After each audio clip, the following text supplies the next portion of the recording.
Thank you, Mr. Chairman. Thank you to each of the witnesses here today. You know, there ought to be at least 3 propositions on which all of us can agree.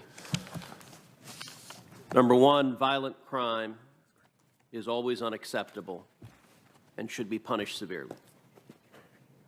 Number 2, hate is wrong. And number 3, the machinery of the federal government should not be used as a tool to target and persecute your political opponents.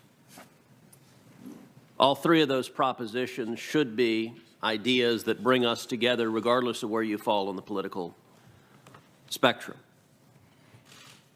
Unfortunately, we see over and over again efforts to politicize acts of violence. When it comes to white supremacy, when it comes to vicious hate groups like the Klan or the Nazi Party, in my view, they are unequivocally hateful, bigoted, racist morons who should be denounced and despised. I do think my colleagues on the Democratic side of the aisle try very hard to erase the history of the Klan, that it was formed by elected Democrats, that its leadership was almost entirely elected Democrats, that the authors of the Jim Crow laws were without exception elected Democrats. And I also think today's congressional Democrats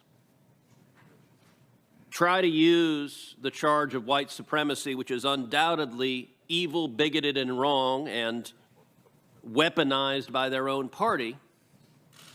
They try to use that as a proxy for attacking a political party they disagree with.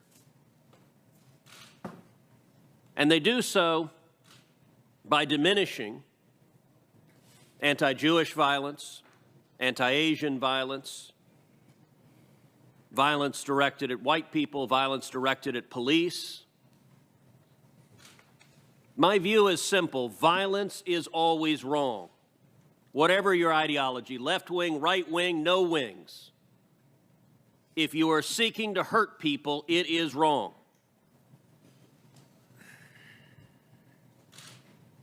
Is violence from white supremacist extremist organizations a problem? Absolutely. As is violence from other hate groups. The Brooklyn subway shooter was a known black supremacist who called for racial violence.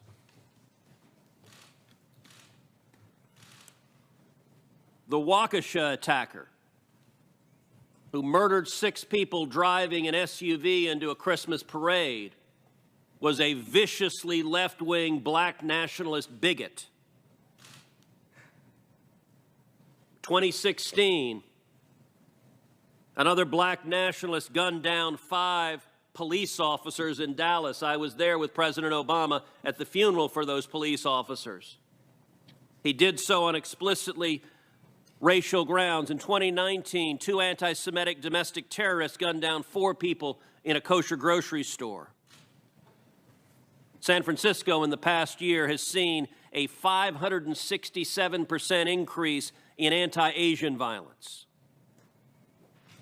Anti-Jewish hate crimes in New York City are up 148% in the first quarter of 2022 compared to the first quarter of 2021.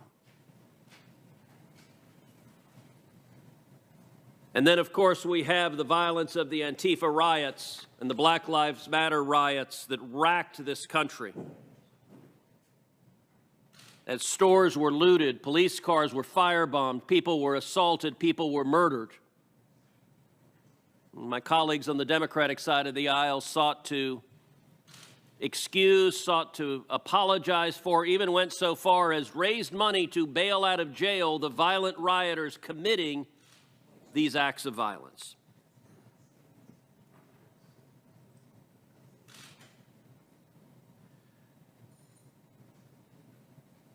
When it comes to violence, the Department of Justice should not treat it as an excuse simply to target the political opponents of whatever administration is in power, Republican or Democrat, but instead, violent crime should be prosecuted vigorously across the board to keep people safe.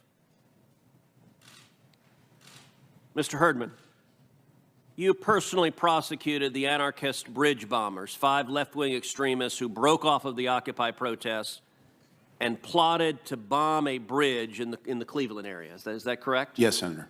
Can you describe that case and what you encountered there?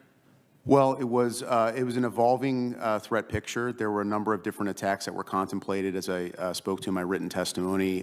There were discussions about going to Chicago and engaging in attacks on NATO or G8 summit that was held that year. They also discussed attacks in Tampa with the Republican National Convention being held there that year, and ultimately settled on a bridge in the Cuyahoga Valley National Park, and attempted to bring it down with a group of them gathering one night on May 1st, 2012, in order to try to bring that bridge down.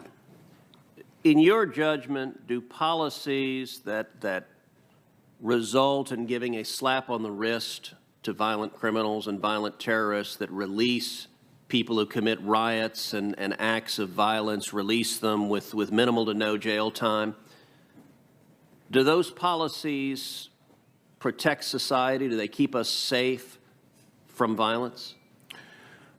One of the advantages of being a federal prosecutor was we typically got people held on bail, and we typically had very strong penalties for when they were convicted of a federal crime.